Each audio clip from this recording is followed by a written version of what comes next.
Ce film va te mettre une claque à 300 km/h.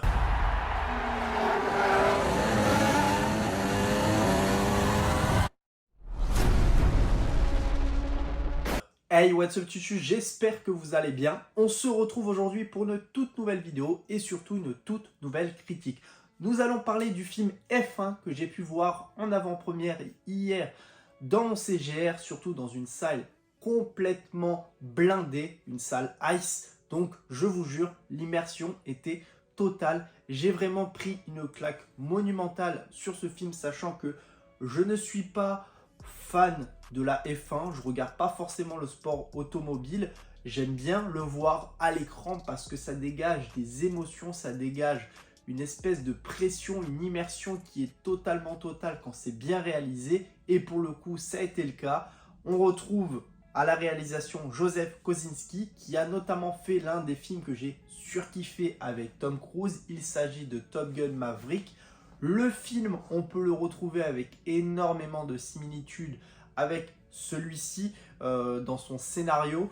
Et ça, j'en reparlerai parce que ça peut peut-être brusquer certaines personnes d'avoir voilà, le fait qu'on a beaucoup de similitudes avec celui-ci, alors que cette fois-ci, on est sur un film qui parle de Formule 1, de véhicules à 4 roues et non d'avion. Mais par rapport à cette espèce de personnage qui sort de sa retraite pour essayer de subvenir à un jeune en difficulté dans son écurie, qu'on essaye de le faire promouvoir à un rang beaucoup plus élevé, on essaye de le bousculer pour qu'il puisse réussir. On retrouve voilà, vraiment cette même tâche dans celui-ci. Donc c'est vrai que ça peut paraître assez dérangeant pour certaines personnes. Moi, pour le coup, ça n'a pas été le cas. Mais je préfère mettre en garde les personnes pour qui ça pourrait déranger d'avoir un petit peu un scénario qui reste similaire à celui de Top Gun Maverick. Donc comme je l'ai dit, Joseph Kosinski, il a toujours une réalisation que j'aime énormément, qui est toujours aussi poignante, toujours aussi bien millimétrée. Et là, encore une fois, ça a été le cas dans les différents plans qui dégagent, que ce soit les plans larges, les plans qui sont hyper proches. On a même parfois certains plans séquents qui sont minimes mais qui sont hyper intéressants. Même aussi dans les dialogues je trouve qui sont juste marquants parce que voilà, on parle de Formule 1, donc on a toujours des effets assez marquants dans ce qu'on essaye de dire, parce que ça peut être parfois dur, ça peut être parfois compliqué, il faut savoir bousculer la personne qu'on a en face de soi, et Brad Pitt à certains moments le fait extrêmement bien envers son jeune étalon qui essaye justement, comme je vous ai dit, de le promouvoir au rang beaucoup plus élevé. Lui qui a totalement l'expérience, on le remarque assez souvent dans le film, qui essaye voilà, justement de faire en sorte que tout cela se passe bien. Et ça, c'est vraiment fou. Donc, on retrouve, comme je vous ai dit, au casting Brad Pitt. On reparlera de Brad Pitt, bien évidemment. On a également Kerry Condon, mais Danson Idris qui, du coup, joue Joshua Pierce, qui est donc, voilà, cette alchimie qui est assez intéressante entre Brad Pitt et Danson Idris, qui, au départ, est plutôt électrique et qui se termine vraiment sur un cliffhanger qui est vraiment intéressant, où on sent vraiment que c'est un peu ça, l'esprit de la Formule 1. Ça peut être électrique envers certains coureurs, entre certains écuries. On a toujours voilà, cet esprit de confrontation, de compétition, ce qui est tout à fait normal. Mais au fond de soi, voilà, on essaye de comprendre, on essaye de voir en fait ce qui est bon, ce qui est mauvais, et on le retrouve à certains moments dans le film entre les deux, qui est vachement intéressant. On essaye de se taper dessus au départ et à la fin c'est le cas contraire, et Brad Pitt le fait assez souvent dans le film. Il est toujours là à essayer de rentrer en conflit avec le personnage, et ce qui marche plutôt bien parce que ça le bouscule, ça le fait parler, ça le remet en question sur sa façon d'être, à vouloir se dire que le type, voilà, il sait qu'il est plus jeune, qu'il a peut-être l'expérience qui va se développer au fur et à mesure. Mais à côté de ça, on a un Brad Pitt qui, lui, a l'expérience, a vécu des choses, n'est peut-être pas le gars qui, voilà, qui est un peu grisonnant, qui est beaucoup plus vieux, mais il a tout à fait cette expérience pour parler de certaines choses que lui n'a pas forcément idée. Et ça, il le fait remarquer à plusieurs reprises par rapport à ça.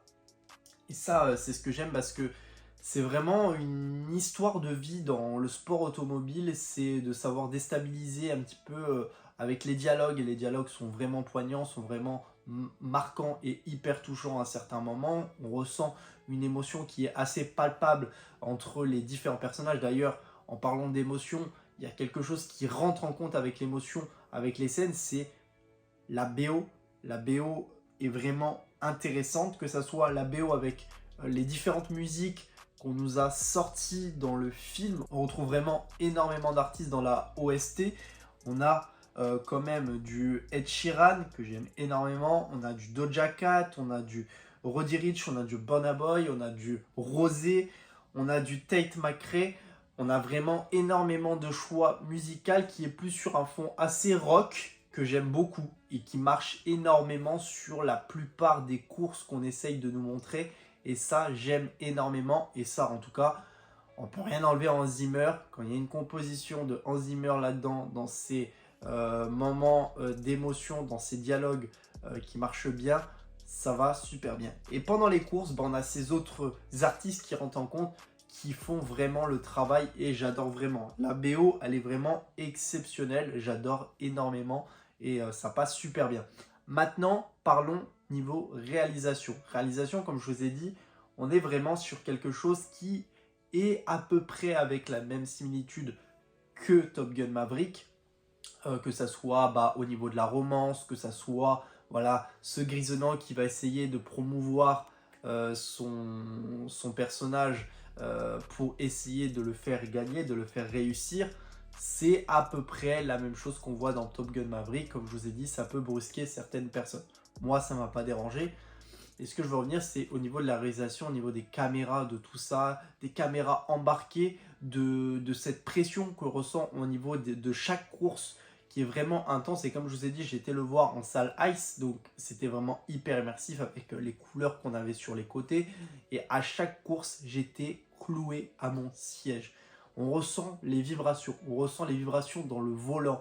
On a des caméras embarquées sur chaque Formule 1 qui sont vraiment intenses, que ce soit quand on voit le devant de la Formule 1, quand on voit le personnage, on ressent toutes les émotions qu'il a. Et ça, franchement, c'est hyper cool. J'ai vraiment adoré. On utilise en plus des termes hyper simplistes. Comme je vous ai dit, je ne suis pas un grand fan de la Formule 1. Je ne regarde pas la Formule 1 en temps normal. Mais on utilise tellement des mots simples que c'est hyper facile à comprendre l'histoire de ce film F1. Et ça, c'est vachement cool. Parce que au moins, ça reste un film tout public. Que voilà, vous soyez fan ou pas fan de la Formule 1, vous allez forcément comprendre le film et vous allez peut-être l'adorer dans sa construction. On est quand même sur 2h40 de film, donc il faut quand même qu'il y ait du rythme, et le rythme, il est super bien géré. On va voir, comme je vous ai dit, énormément de courses, on va se diriger dans plusieurs endroits du monde, et ça, c'est hyper cool. Moi, j'adore, voilà, ces films qui restent un petit peu des road movies, finalement. On va voir plusieurs décors, on va se retrouver à Miami, à Mexico, à Dubaï. On va avoir vraiment des endroits qui sont hyper variés. On a Londres, etc. Et ça, c'est vachement cool d'avoir plusieurs circuits, plusieurs ambiances. Et voilà, d'avoir tous ces changements-là, ça fait que le film reste hyper rythmé. On ne laisse à aucun moment un temps mort.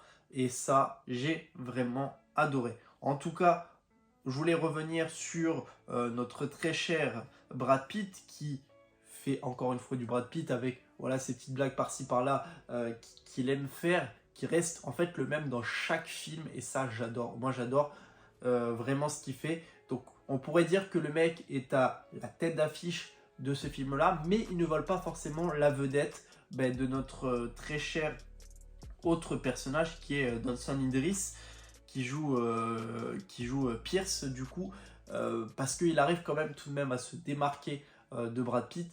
Et comme j'ai dit, il y a une alchimie entre les deux qui se forme au fur et à mesure de film et que j'aime énormément, qui à la fin fait un duo vraiment remarquable entre les deux. Et ça, c'est vachement intéressant dans le fond. Et moi, j'ai vraiment adoré ce film Formule 1. J'ai passé un excellent moment. J'espère que vous passerez aussi un très bon moment devant celui-ci. Vous ressentirez vraiment toute cette pression, toute cette envie de vouloir gagner cette course de Formule 1. Il y aura forcément des échecs, il y aura forcément des rebondissements, du suspense, de la tension, de la pression que vous allez ressentir. Et ça, c'est ce que le réalisateur a su faire dans le film. Et ça, j'ai vraiment adoré. Pour le coup, vous allez vous entendre aussi des noms de vrais coureurs automobiles, tels que Lewis Hamilton, Max Verstappen, etc. Et ça, c'est vachement intéressant de les entendre dans ce film. J'ai vraiment passé un bon moment, j'espère que ce sera aussi le cas pour vous. N'hésitez pas à me dire dans les commentaires si vous avez vu le film et qu'est-ce que vous en avez pensé. Ça m'intéresse toujours d'avoir votre avis dans les commentaires. N'hésitez pas à liker la vidéo, la commenter, la partager et surtout vous abonner. On se retrouve très prochainement pour une toute nouvelle vidéo. Allez, salut tout le monde, peace!